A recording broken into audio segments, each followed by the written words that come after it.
Hi, in front of me is Samsung Galaxy A72 and today I would like to show you how you can set up face unlock on this device. Firstly, go into settings. Now scroll down, tap on biometrics and security, select face recognition and enter your current login method.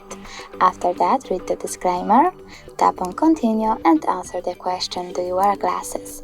In my case no, so I will click on no and click continue.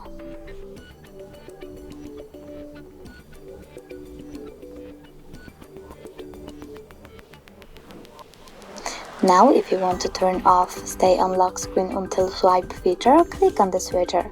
If you want to turn it back on, just click again. When you're done, click Done. And now, when I turn off my screen and turn it back on, I can see that Face Unlock is working properly.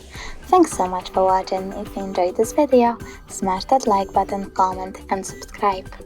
Bye!